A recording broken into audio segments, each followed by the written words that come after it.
Bienvenue dans Smart Bourse, votre émission quotidienne sur Smart for Change pour rester à l'écoute des marchés. Chaque jour, vous nous suivez en direct à la télévision via vos box, bien sûr, en direct également sur LinkedIn pour cette édition aujourd'hui. Et vous nous retrouvez chaque jour en replay sur bismart.fr ou encore en podcast sur l'ensemble de vos plateformes préférées. Au sommaire de cette édition ce soir, une dynamique de marché beaucoup plus hésitante alors qu'on est en passe de clôturer ce premier semestre 2025 qui a été riche en rebondissement, en twist, en changement pour les investisseurs, avec un gros trou d'air effectivement marqué début avril, mais qui a été effacé en quelques semaines par les grands indices mondiaux qui sont revenus pour la plupart sur leur sommet historique pour beaucoup d'entre eux, ou à quelques encablures. En tout cas, le S&P 500 en dollars est à moins de 2% désormais de ces niveaux records qui avaient été atteints au cours du mois de février. Que dire de cette situation à ce stade? Et quand je parlais d'hésitation de marché, on sent que les investisseurs, en tout cas la dynamique de marché, est peut-être un peu moins forte aujourd'hui à l'approche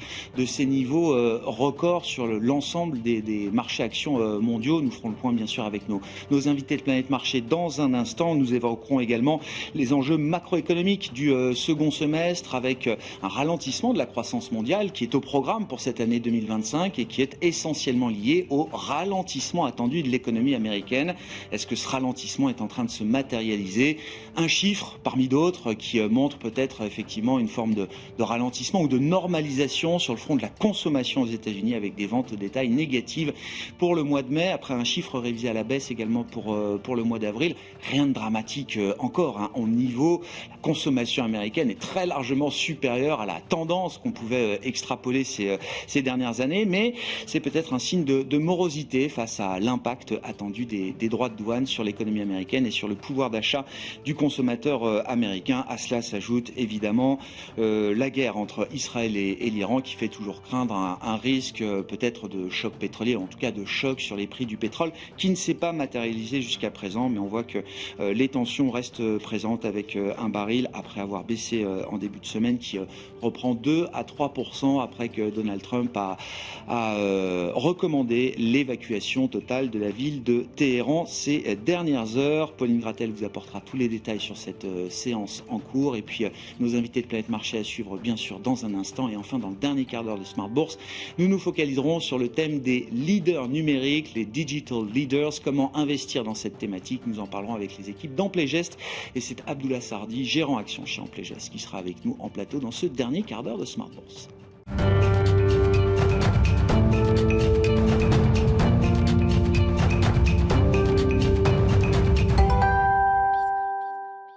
Tendance, mon ami, chaque soir en ouverture de Smart Bourse, nous retrouvons Pauline Gratel qui vous apporte les infos clés du jour sur les marchés. Bonsoir Pauline. Bonsoir. Les tensions géopolitiques et le conflit au Moyen-Orient font plier les indices mondiaux aujourd'hui. Oui, Donald Trump a quitté le G7 au Canada en avance pour entrer à Washington à cause des événements au Moyen-Orient. Il a appelé à évacuer Téhéran immédiatement. Le président américain écrit qu'il pensait qu'un accord était toujours possible, mais a après démenti son intention de négocier un cessez-le-feu avec l'Iran et a accusé Emmanuel Macron de déformer ses propos. Bon, sur les marchés, du point de vue des marchés, le pétrole est le baromètre de ces tensions, et les cours du pétrole remontent aujourd'hui. Oui, le baril de Brent progresse en effet de plus de 2% au cours de la séance, se traitant autour de $75 sur les marchés obligataires. Le rendement à 10 ans américain évolue autour de 4,40%. En Europe, le rendement à 10 ans allemand est stable entre 2,50 et 2,55% au cours de la séance.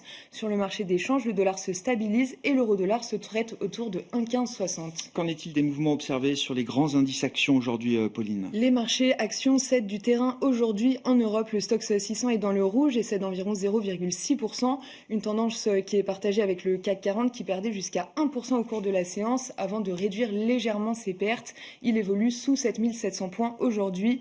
Aux États-Unis, les indices ouvrent en repli également, de l'ordre de 0,5% pour le S&P 500. C'est une semaine qui sera marquée par toute une série de décisions de politique monétaire, à commencer par celle attendue de la Réserve fédérale américaine, dont la réunion débute aujourd'hui. Oui, la réunion durera 2 jours et s'achèvera demain. À ce stade, aucune baisse des taux n'est attendue de la part de la Fed. Un statu quo que Jérôme Powell pourrait justifier à nouveau en raison de l'impact encore à venir des tarifs douaniers, auxquels s'ajoute le risque d'une remontée forte des prix de l'énergie en lien avec le conflit entre Israël et l'Iran. La Banque du Japon, elle, a déjà communiqué et rendu sa décision de politique monétaire. Oui, comme c'était prévu, la Banque du Japon a laissé ses taux inchangés à 0,50% et annonce une légère réduction de ses achats de dettes japonaises après les tensions observées au cours des dernières semaines. Dans ce contexte, le rendement japonais à 10 ans évolue légèrement inférieur à 1,50% et le rendement à 30 ans autour de 2,95%. Parmi les statistiques économiques du jour, on a pris connaissance des ventes au détail et de la production industrielle pour le mois de mai aux États-Unis. La consommation américaine freine en mai et recule de 0,9%. Il s'agit de la plus forte baisse depuis le début de l'année. Du côté de la production industrielle, elle ressort inférieure aux attentes en mai, en repli de 0,2% contre une hausse de 0,1% le mois précédent sur un mois. Et puis une enquête en Allemagne, l'indice ZOO, qui était attendu également et qui vient peut-être confirmer l'idée d'une reprise en cours pour l'économie allemande. Cet indice qui mesure le sentiment des investisseurs en Allemagne rebondit à nouveau comme le mois dernier en juin à 47,5 après 25,2 en mai. Un rebond était bien attendu mais plus mesuré à 34,8. L'indice ZOO pour l'ensemble de la zone euro rebondit aussi en juin à 35,3 après 11,6 en mai. Quels sont les événements prévus à l'agenda des marchés demain, Pauline ? Demain, on attend évidemment la décision monétaire de la Réserve fédérale américaine. En zone euro, la seconde estimation de l'inflation de mai est attendue après une première lecture à plus 1,9%. L'inflation du Royaume-Uni pour le mois de mai est également attendue demain. Tendance, mon ami, chaque soir en ouverture de Smart Bourse, Pauline Gratel vous apporte les infos clés du jour sur les marchés.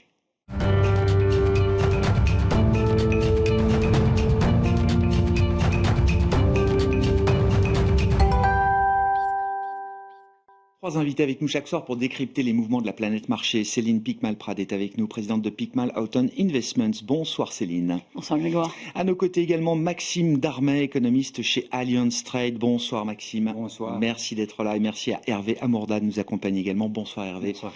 Vous êtes économiste chez Pro BTP Finance, également membre de BSI Economics. Céline, je commence avec vous. On a deux économistes autour de la table qui vont nous éclairer dans quelques minutes sur les enjeux macroéconomiques, mais vous êtes stock picker, vous êtes sélectionneur de valeurs avec un terrain de jeu mondial. Les actions internationales sont votre terrain de jeu. Vous avez un gros focus en ce moment sur l'Asie dans votre fonds, je crois, Oui. Céline, et vous rentrez il y a quelques jours à peine d'une grande conférence investisseurs qui se tenait en Asie, à Hong Kong. J'aime bien ces retours de terrain. Qu'est-ce qui se passe là-bas, Céline ? Et bien, ce qui se passe, c'est qu'on observe, à mon sens, un véritable démarrage d'un marché qui pourrait très bien être un marché haussier pour les actions chinoises. Et j'en entends extrêmement peu parler quand je parle à des investisseurs ou même quand je parle à des clients. Personne ne semble beaucoup s'intéresser à ce qui se passe aujourd'hui en Asie et plus particulièrement en Chine, alors que vous avez une combinaison de facteurs favorables. Vous avez un marché qui est déjà totalement délaissé, puisque après 10 ans de déception, les investisseurs ont quitté la Chine. C'est un marché qui est à 95% détenu par des locaux maintenant. Vous avez un marché qui est le moins cher du monde, le marché chinois est le marché le moins onéreux de tous les marchés mondiaux. Vous avez un marché sur lequel vous avez des surprises positives et on a eu hier des ventes au détail chinoises qui ont surpris positivement, alors que plus personne ne s'y attendait, avec une progression supérieure à 6% lors du mois de mai, ce qui veut dire que ce plan de relance auquel personne ne prête vraiment attention est peut-être finalement en train de porter ses fruits. Donc on a une combinaison très favorable dans un profond scepticisme. Et les parce bull qu'encore une markets fois, naissent dans ces environnements-là de pessimisme. Dans le pessimisme, le scepticisme, et puis tout au bout viendra l'euphorie. Mais on est extrêmement loin de l'euphorie parce qu'effectivement, ce qui était très intéressant d'observer quand j'étais à Hong Kong la semaine dernière, c'est que nous étions très peu. J'ai fait très peu d'Européens et d'Américains. J'ai fait de nombreuses conférences au cours des 25 dernières années en Asie et notamment à Hong Kong. Et vous aviez beaucoup d'investisseurs nord-américains, européens qui se rendaient à ces conférences.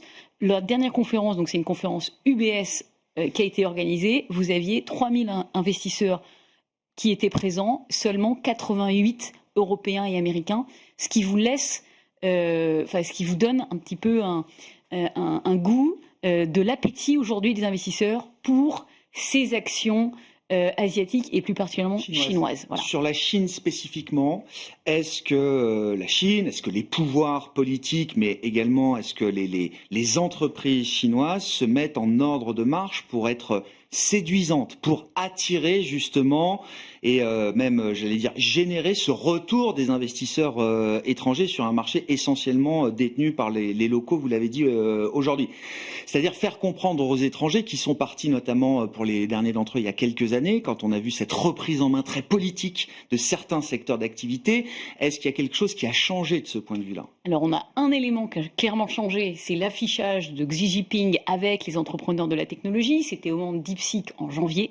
Donc ça, en termes de message, c'est clair que on ne veut plus avoir de voir le pouvoir politique s'immiscer dans les affaires privées en Chine. Donc ça, c'est la première fois. On comprend que le parti a aussi besoin du secteur privé, de Jack Ma en l'occurrence, pour cette prospérité commune. Ça reste l'objectif. Tout à fait. Donc ça, c'est quand même quelque chose qui sera, je pense, analysé au cours des prochaines années, mais ça sera peut-être perçu comme étant la bascule sur ce marché. Donc janvier 2025, il s'est quand même passé quelque chose, contrairement au moment où on avait eu l'enfermement, enfin la disparition de Jack Ma il y a quelques années. Donc ça, c'est quand même un grand changement. Et les observations que je retiens, c'est que vous avez surtout des entreprises qui se sont mis en ordre de bataille pour conquérir la première place sur tout un ensemble de métiers. On a beaucoup parlé de la voiture, de l'automobile, hein. On a parlé du rouleau compresseur BYD, mais ce qu'il faut comprendre, c'est que derrière un rouleau compresseur comme BYD, vous avez un écosystème. C'est-à-dire que vous avez un leadership aujourd'hui qui est en train d'être pris dans l'intelligence artificielle par DeepSeek, hein, qui avance très très vite, hein, au même rythme qu'OpenAI. Donc on a beaucoup entendu parler d'OpenAI, on entend beaucoup moins parler de ce qui se passe avec DeepSeek, mais c'est majeur pour le leadership chinois. J'ai entendu aussi qu'ils étaient en train de rattraper leur retard sur les semi-conducteurs. Donc d'ici 2030, pour eux, c'est clair qu'on sera au même niveau sur des puces chinoises que des puces américaines. Donc c'est 2030, c'est demain. Donc voilà, on est d'un point de vue technologique en train de rattraper ce retard. Donc on a un écosystème technologique qui est fascinant. Je rajoute la biotech aussi. On m'a parlé de la biotech chinoise et des boîtes américaines, occidentales qui vont chercher de la R&D chinoise dans le domaine de la santé également à travers des partenariats. Tout à fait, parce que ce leadership technologique qui vient d'un investissement majeur, massif. Depuis l'arrivée de Xi Jinping au pouvoir en 2012, vous avez eu des investissements de R&D massifs pour aller chercher cette indépendance. Parce que Xi Jinping avait une obsession, c'était l'indépendance technologique, dont on ne s'est pas tellement soucié en Europe malheureusement, mais on s'en est soucié en Chine, et donc on a investi. Le budget R&D en Chine, il est maintenant équivalent au budget d'investissement des États-Unis. Donc on est sur des chiffres qui sont monumentaux. Et troisième facteur, le nombre d'ingénieurs. On a chaque année 3,2 millions d'ingénieurs qui sont formés en Chine. C'est un tsunami d'ingénieurs. Donc ça veut dire que, quand je parle par exemple à une société comme Tencent sur les jeux vidéo, vous allez développer en Chine un jeu vidéo en 6 mois, vous allez le développer au Japon ou aux États-Unis en années. 4 ans, 5 ans. Donc c'est un rouleau compresseur qui vient d'un avantage compétitif, qui vient de la technologie, qui vient de l'investissement dans les ingénieurs, qui vient du fait que vous avez aussi un effet taille. On n'a pas conscience, jusqu'à ce qu'on aille, je pense en Chine, du fait que vous avez des villes dont on ne connaît pas le nom, dans lesquelles vous avez 14, 16 millions... Des villes de rang 2, de rang 3, qui sont plus grandes que toutes les villes européennes réunies. Et dans lequel, par exemple, j'entendais parler Baidu.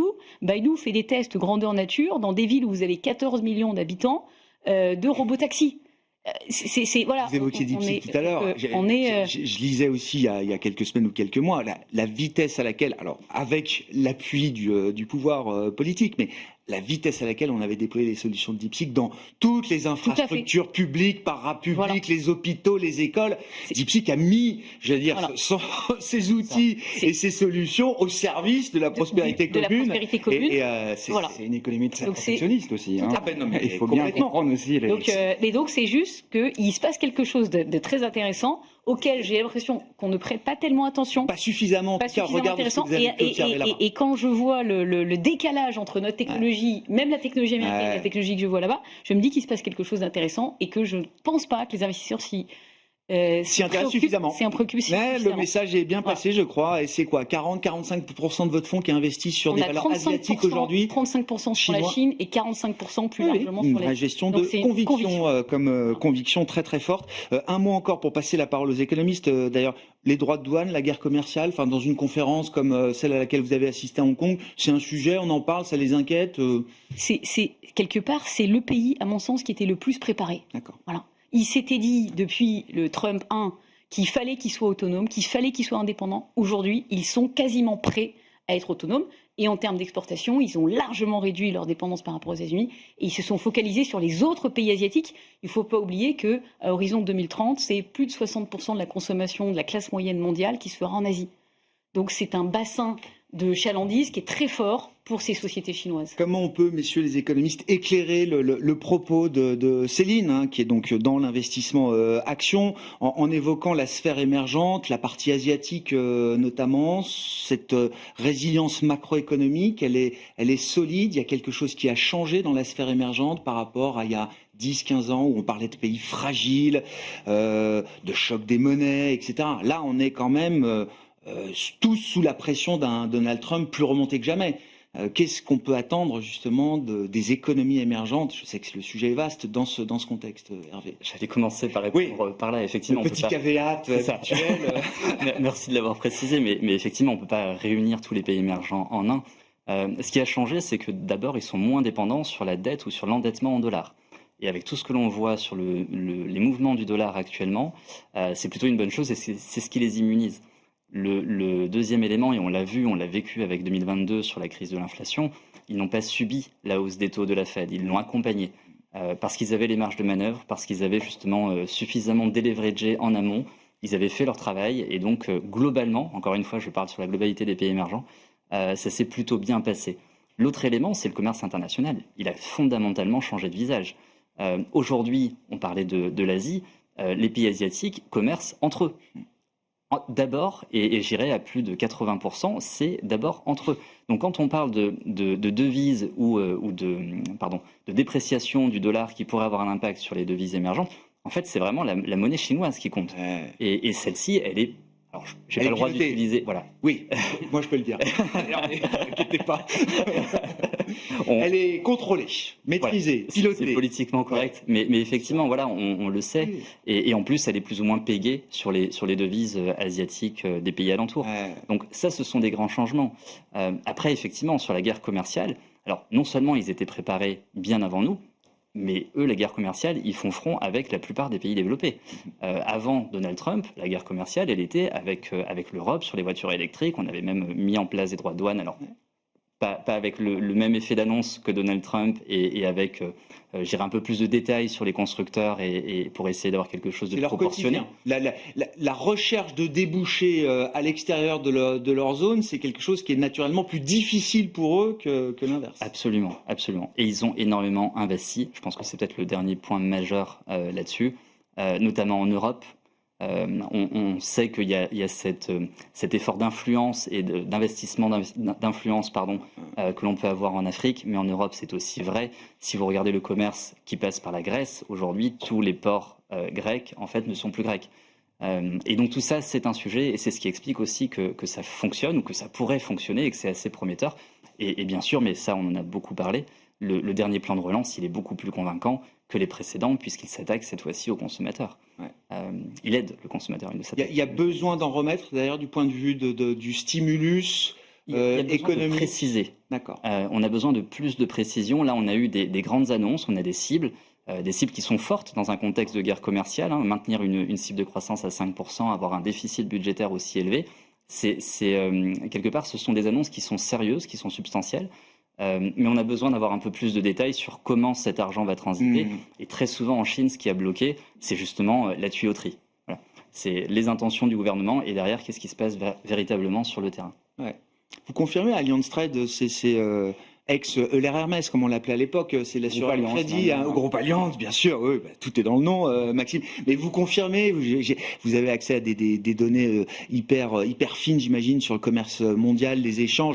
Vous confirmez cette création d'une zone de commerce sud-sud, comme on dit aujourd'hui, et que c'est une source de résilience pour l'ensemble de ces économies? Oui, clairement, j'ai pas grand-chose à ajouter par rapport à ce qu'ont dit mes confrères. C'est-à-dire que oui, la zone asiatique, clairement, est une zone de résilience très nette. Ce que je peux vous dire, ça va étonner personne, c'est que les flux de commerce Chine-États-Unis s'effondrent.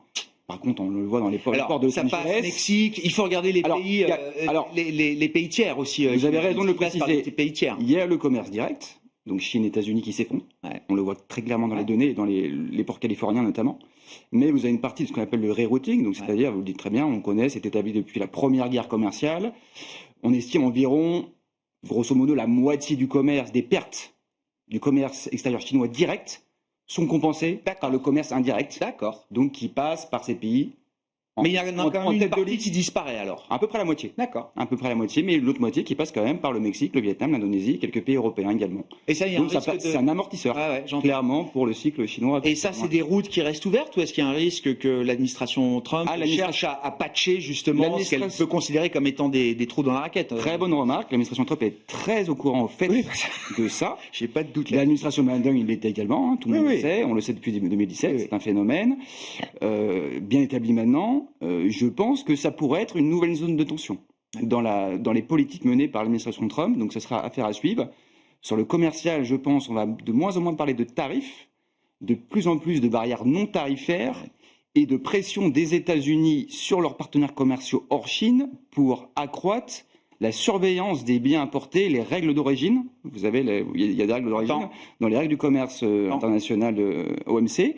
Et donc, je pense, c'est peut-être dans les négociations actuelles, hein, on n'a pas les détails, ils doivent sûrement demander aux Vietnamiens, aux Indonésiens, aux Mexicains et aux autres, maintenant, je veux que vous regardiez la provenance de vos produits avant qu'ils arrivent aux États-Unis. Très clair. Et ça pourrait être un point de tension. On pourrait même voir, on commence à le voir déjà, des droits de douane sur les produits chinois dans ces petits pays. Ouais, ils ont un petit peu peur de le faire. Bien sûr. Ils y vont. L'Indonésie avait mis des barrières tarifaires. Le Mexique l'a fait. À 100%, je crois, sur les certains produits chinois importés. bien sûr. Le Mexique l'a fait sur certains produits. Donc ça commence, cette guerre commerciale, elle s'étend Ça, un c'est des petit gages peu. donnés effectivement à l'administration comme américaine. celle de Donald Trump.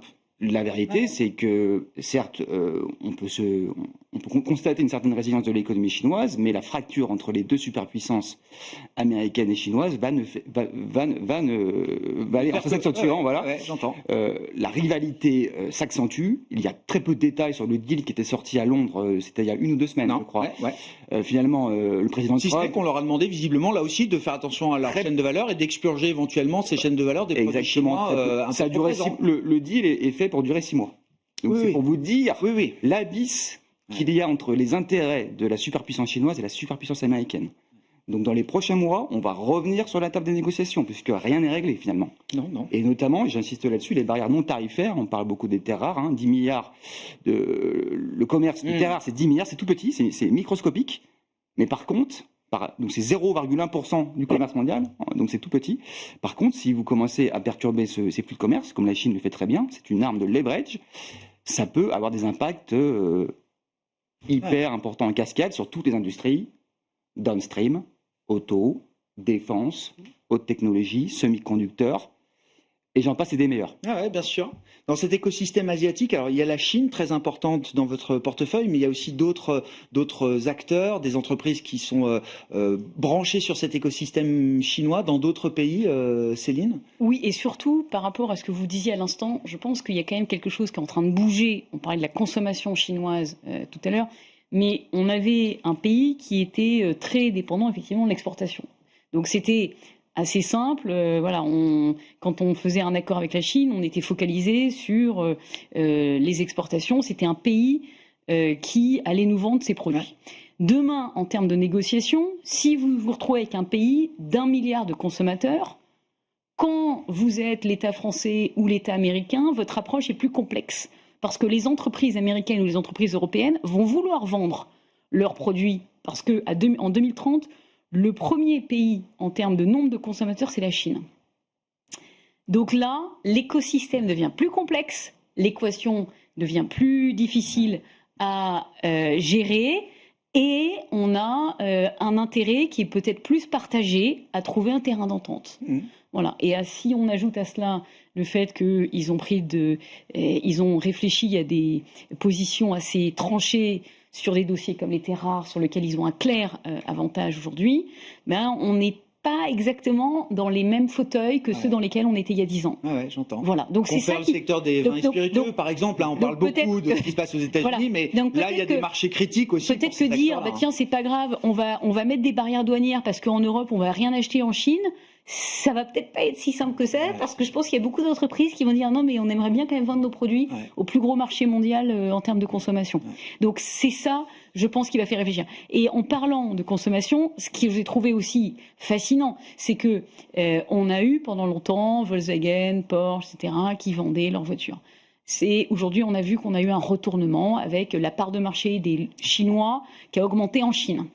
Le marché chinois, encore une fois, c'est un marché très profond. Hein. Donc, on le disait, c'est un marché ultra concurrentiel. Le gouvernement, parce qu'on a tendance ici à penser que c'est un marché dirigé, ils ont laissé 100 entreprises automobiles émerger. Ils se sont entretués. C'était un carnage. Vous en avez que 2 qui ont survécu à ce carnage et qui sont profitables. Le reste n'est pas profitable. Je ne pense pas qu'on ait laissé faire ce genre de choses Donc, à terme, il ne restera pas 200 constructeurs automobiles, c'est pas le but. Ah bah, il en reste plus quasiment que 2 ou 3. Et ils ont fait la même approche dans d'autres domaines, et notamment des domaines qui nous intéressent plus en Europe, qui sont les domaines comme la cosmétique ou le luxe, où vous avez eu aussi des locaux qui ont émergé. Et si vous regardez les chiffres, on voit aussi une prise de marché des locaux en Chine. Donc c'est très compliqué, on est dans un écosystème nouveau, mais en tous les cas, il y a des dynamiques très différentes de celles à laquelle on était habitué depuis 15 ou 20 ans.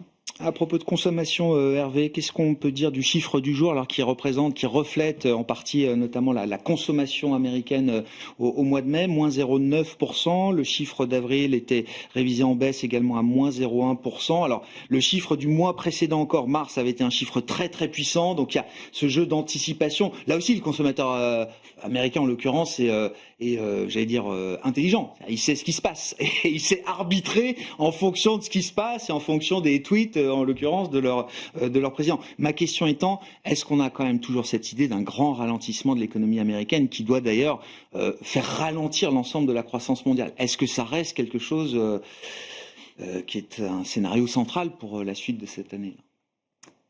Pour moi, non. Alors d'abord, si on commence par le chiffre d'aujourd'hui, effectivement, le chiffre des retail sales à moins 0,9, il fait peur. Hein, Pauline l'a rappelé tout à l'heure.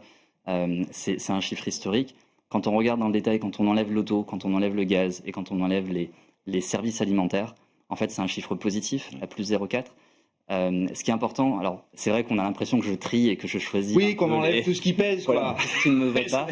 Sauf qu'en fait, ce sous-indice-là, c'est ce qu'on appelle le groupe de contrôle, et c'est le groupe de contrôle qui rentre dans le PIB. Oui. Donc voilà pourquoi on s'intéresse à ce chiffre-là.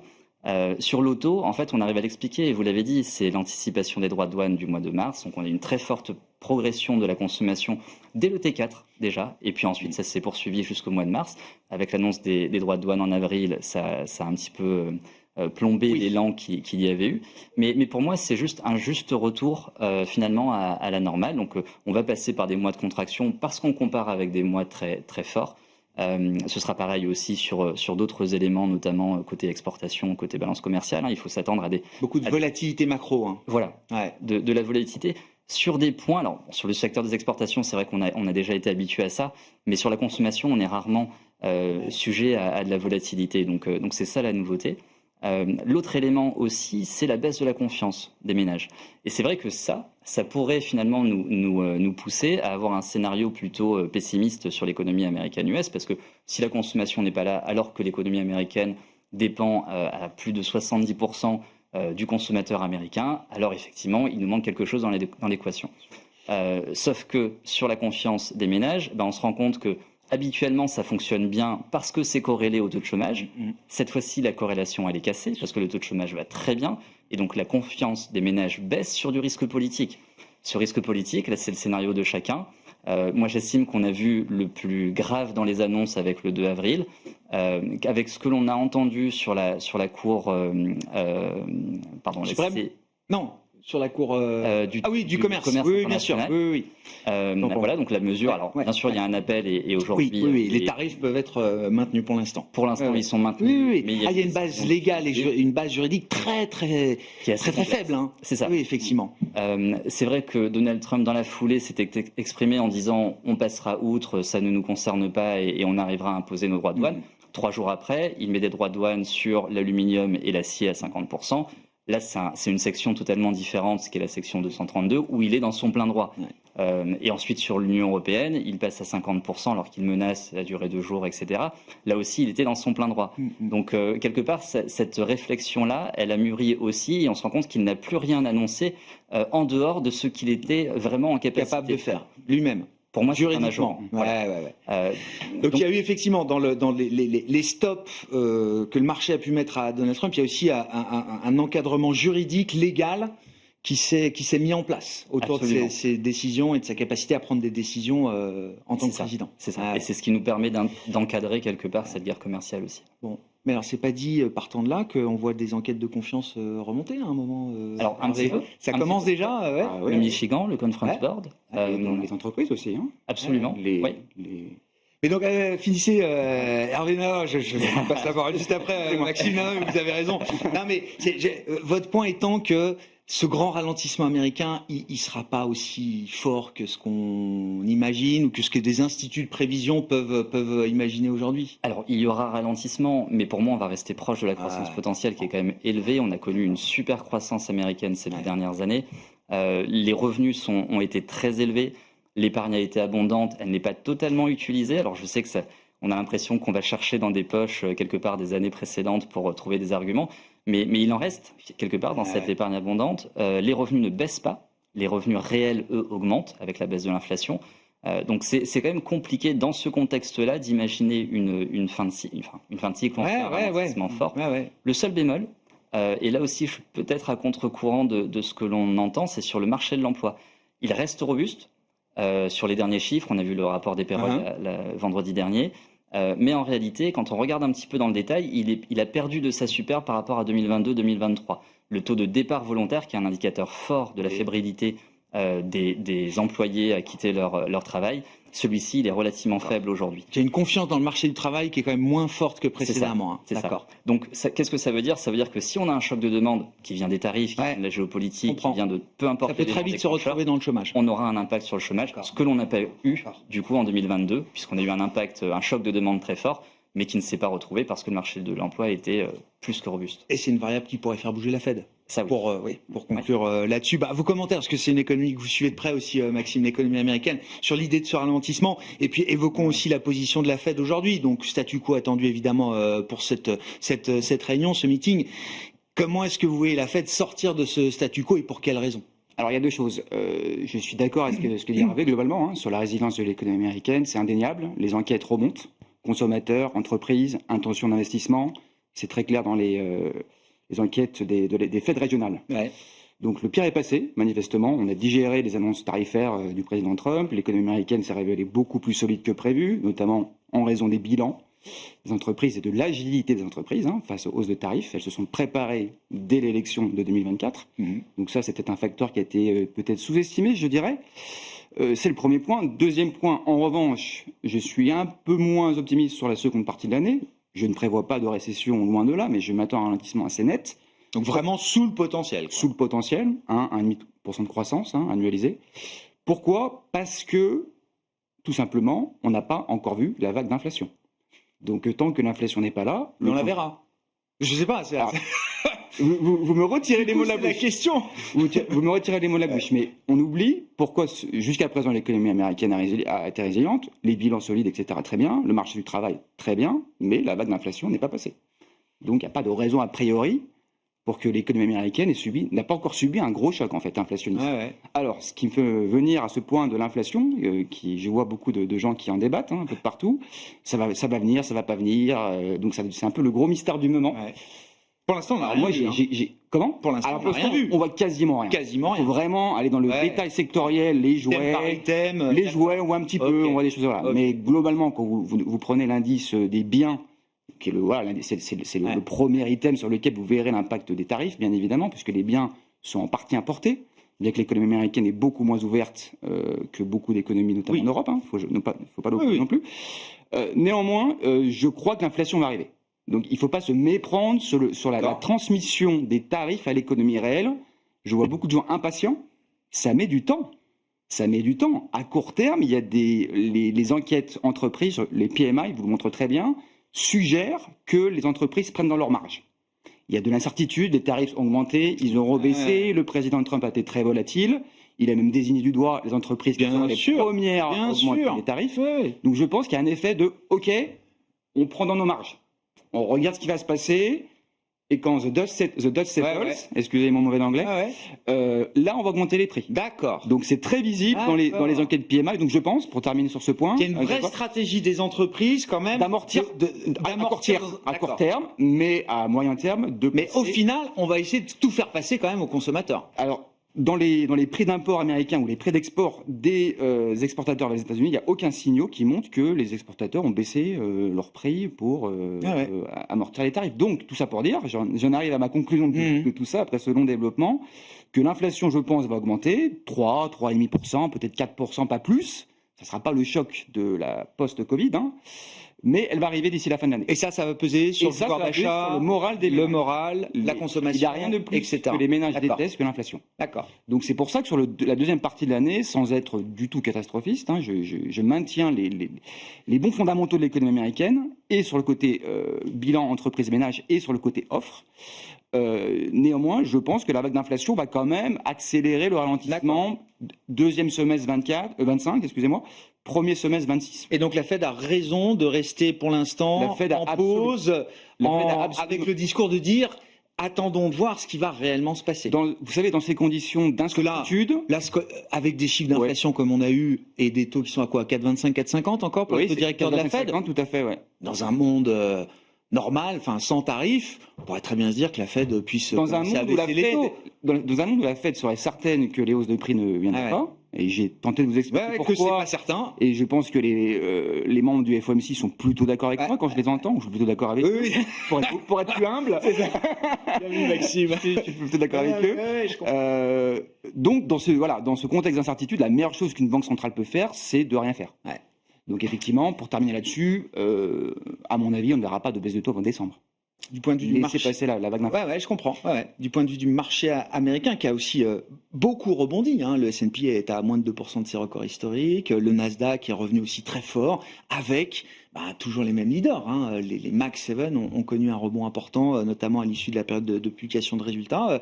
Ça reste un marché fragile aujourd'hui, inconfortable.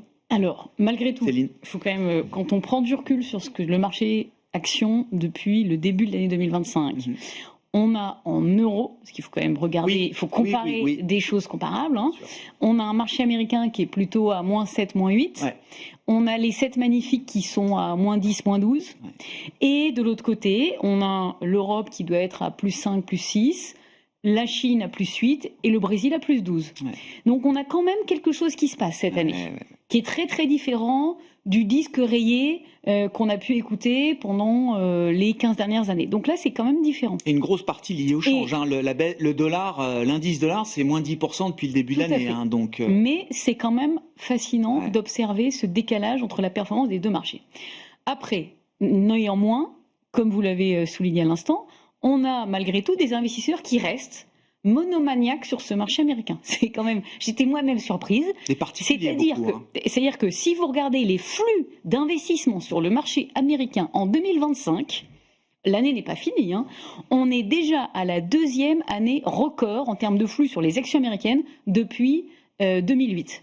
C'est fascinant. Le retail achète Voilà. tout. Donc vraiment, je pensais pas que c'était possible, hein. Donc vous avez un marché qui est pas le meilleur du monde, mais c'est quand même la deuxième plus grosse vague d'achat. Donc on reste avec un investisseur monomaniaque dessus.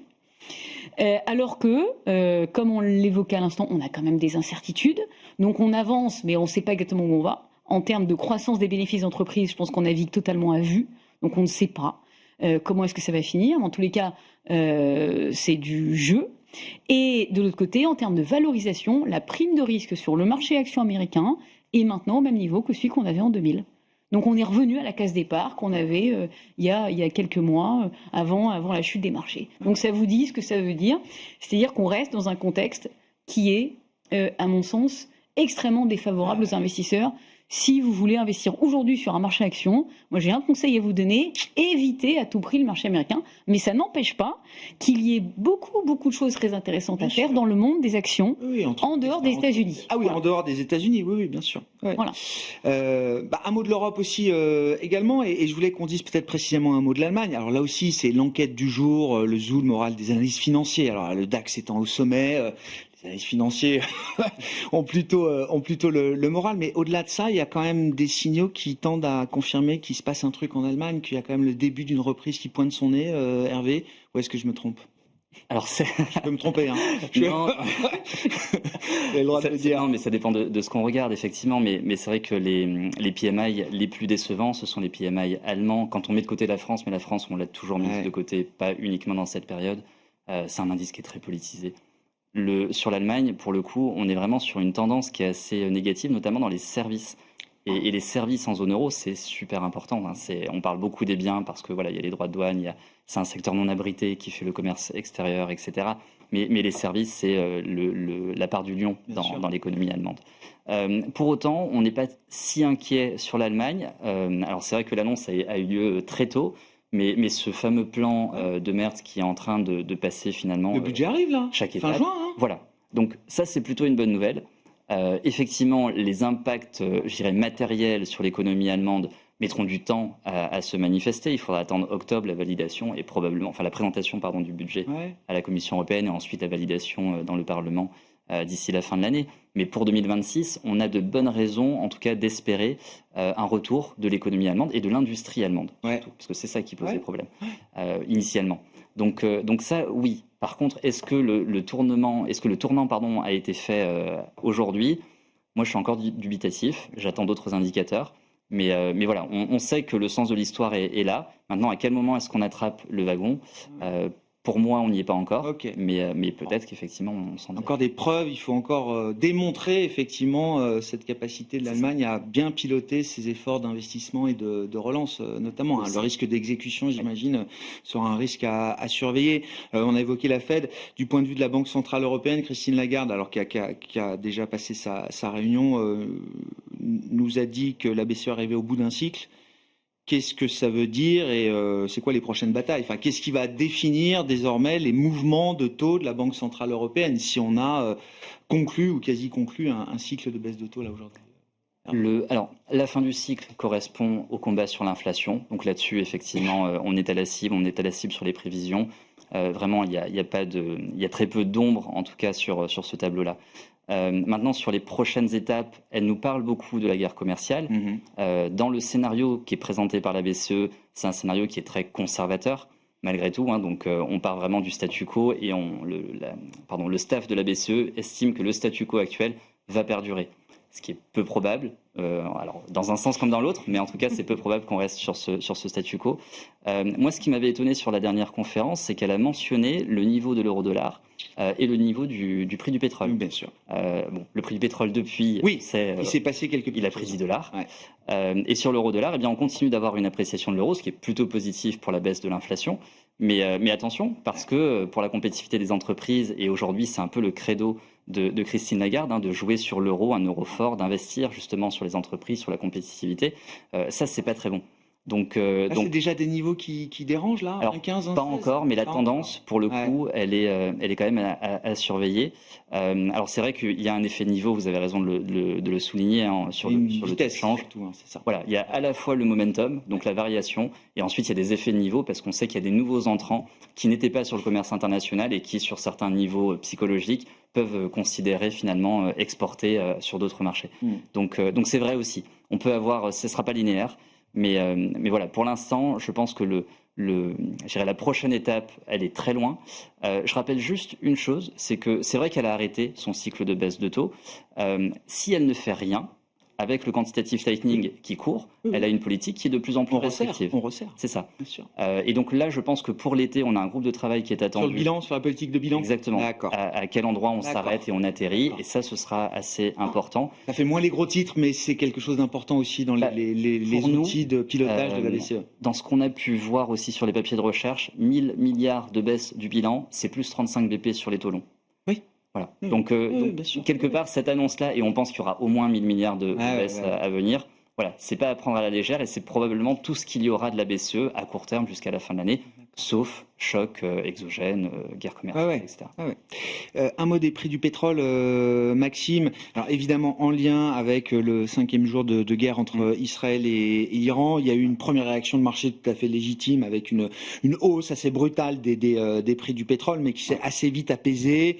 Bon, il y a un peu d'hésitation aujourd'hui, ça repart un petit peu de l'avant. Est-ce qu'il y a est-ce que les conditions sont réunies pour un choc pétrolier? Enfin, ou qu'est-ce qu'il faudrait en termes de conditions pour qu'un choc pétrolier réel, durable, se matérialise? Alors, il y a 2 gros risques qui ne sont pas les plus probables, fort heureusement. Le premier, c'est que l'Iran s'attaque aux intérêts militaires américains, britanniques ou français, comme elle l'a dit. Justification, américains, britanniques ou français, vous nous empêchez d'envoyer, vous protégez Israël de nos missiles. Ouais. L'Iran l'a évoqué.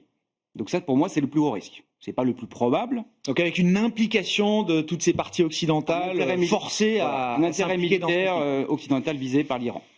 Ça, c'est pour moi le plus gros risque. Le deuxième risque, moins probable, mais qu'on regarde quand même de près, c'est dans l'hypothèse où une infrastructure énergétique hors iranienne, enfin hors de l'Iran, serait touchée. Je parle bien sûr du détroit d'Ormuz.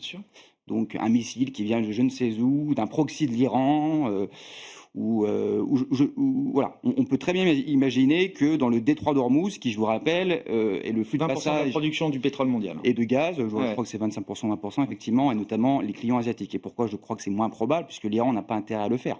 Puisque ses principaux clients asiatiques, c'est la Chine. L'Iran. La Chine n'a pas envie de se retrouver privée du pétrole iranien. Exactement. Je ne pense pas que les Chinois seraient très contents de se voir privés. Donc voilà. Donc ça, c'est les 2 gros risques. Un plus probable, un peu moins probable. Après, ceci étant dit, il faut quand même rappeler, ça c'est le point positif aussi, que le marché pétrolier reste sur des bons fondamentaux, disons. C'est-à-dire 30 secondes, Maxime. Là, je me dépêche. Donc il y a une offre abondante de pétrole qui a été entamée depuis plusieurs mois par l'OPEP+, donc l'OPEP et les autres pays, pour accroître la production. Donc l'Arabie Saoudite, grosso modo, veut reprendre des parts de marché, pour le faire simple. Et donc les fondamentaux restent là. Et en plus, côté demande, on l'a évoqué beaucoup sur ce plateau, il y a quand même un petit affaiblissement de l'économie mondiale, et notamment américaine, rien de dramatique pour l'instant, mais ça joue quand même sur des prix du pétrole qui fondamentalement devraient rester plutôt orientés, on va dire. Des forces de rappel, quoi. Voilà, des forces de rappel, exactement, plutôt vers le bas. Merci beaucoup à vous trois d'avoir été les invités de Planète Marché ce soir et d'avoir éclairé l'actualité du moment. Céline Picmal-Prade, Picmal Houghton Investments, Hervé Amourda, Pro BTP Finance et membre également de BSI Economics, et Maxime Darmet, économiste chez Allianz Trade.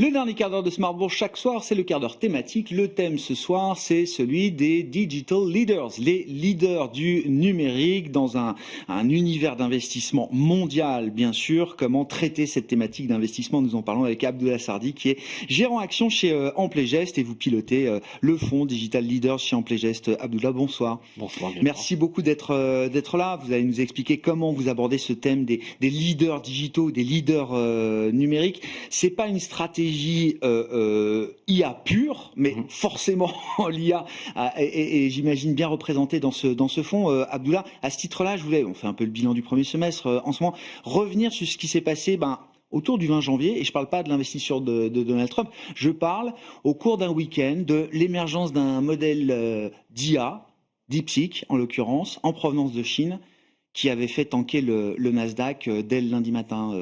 Abdoulaye, vous en souvenez certainement mieux que moi, comme si c'était hier. Très bien. Et donc, c'est à partir de ce moment-là où un petit doute a commencé à s'instiller dans l'idée que les Américains resteraient des leaders de l'IA ad vitam aeternam. Je m'en souviens très bien. Donc déjà, merci pour l'accueil. On avait commencé l'année en ayant bien positionné le fonds sur la thématique de l'IA et de l'infrastructure IA comme étant un vecteur de croissance sur les prochaines années.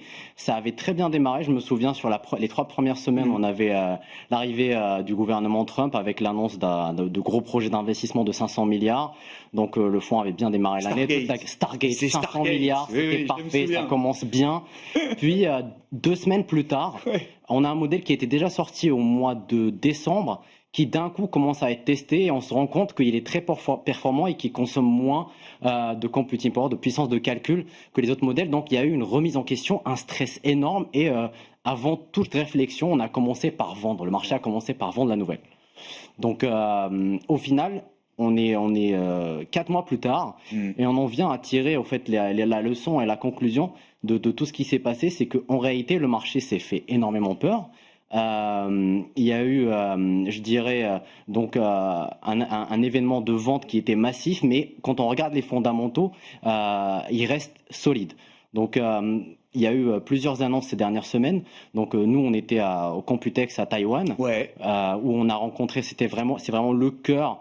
Le Computex, je dirais, c'est une sorte de messe de semi-conducteurs. Donc on a rencontré tous les acteurs de la supply chain. Et ce qui ressort du Computex, mais aussi des différentes annonces qu'on a eues ces dernières semaines, c'est que la demande en IA est vraiment, je dirais pas exponentielle, mais très soutenue et a encore une pénurie énorme en infrastructure. Donc on n'a pas atteint encore les limites de cette courbe-là de construction des infrastructures IA, si c'est ce dont on parle là. On en est vraiment loin. Pour citer le CEO d'NVIDIA, donc Jensen Huang, qui n'a pas cessé lors de la conférence du GTC qu'il a eu, je dirais, début mai ou fin avril, il disait que la demande d'IA par rapport au même moment l'année dernière avait multiplié par 100, voire par 1000. C'est ce qu'on appelle les Jensen Numbers. Il aime bien, c'est l'un des meilleurs commerciaux, les meilleurs vendeurs. Il sort des chiffres, on ne sait pas comment valider, mais il a fini par donner à la Vivatech, il a montré comment il faisait pour faire son calcul.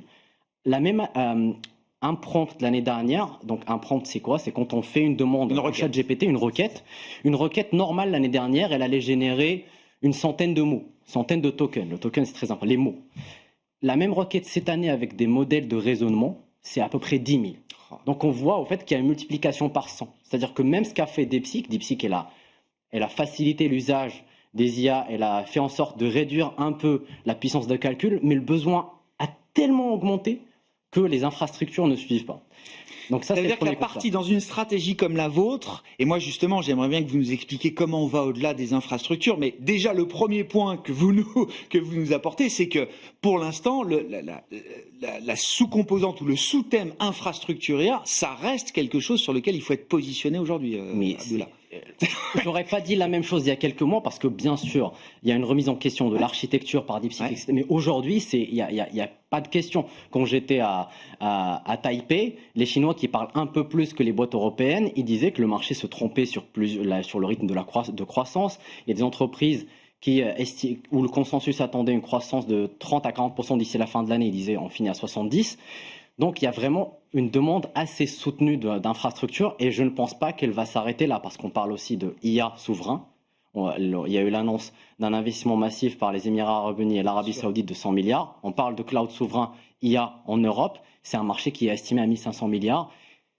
Et on peut en rajouter, je peux ne pas m'arrêter. Et de ce point de vue-là, la partie, les composantes hardware, la partie équipement, infrastructure, dans quelle mesure elle peut être perturbée par... alors, c'est pas tant la guerre commerciale, mais plutôt l'affrontement US-Chine sur le front technologique avec des barrières qui peuvent être au-delà des seules barrières tarifaires. Le contrôle des puces qu'on autorise les Chinois à utiliser et à l'inverse, les Chinois la capacité à limiter un certain nombre de matériaux critiques également pour la construction de ces composants. C'est une question super intéressante et je pense qu'on peut avoir un débat d'1 heure sur la souveraineté des puces, mais rapidement, aujourd'hui, toutes les entreprises de semi-conducteurs aux US, que ce soit Apple, Nvidia, AMD, Qualcomm, Broadcom, tout le monde sait que l'industrie du semi-conducteur est une industrie qui est globalisée.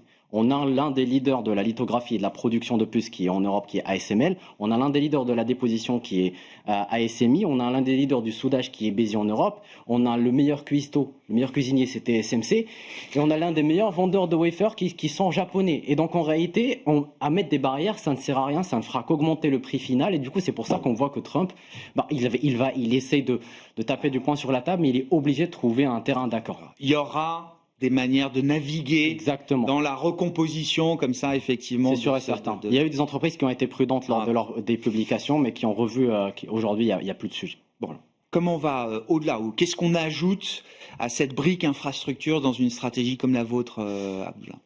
Donc il y a, quand on parle de l'avènement de l'IA et de l'agentic AI, donc les agents, les majordomes qu'on va avoir, mais aussi quand on parle de l'IA physique, l'infrastructure, c'est vraiment la première pierre de l'édifice.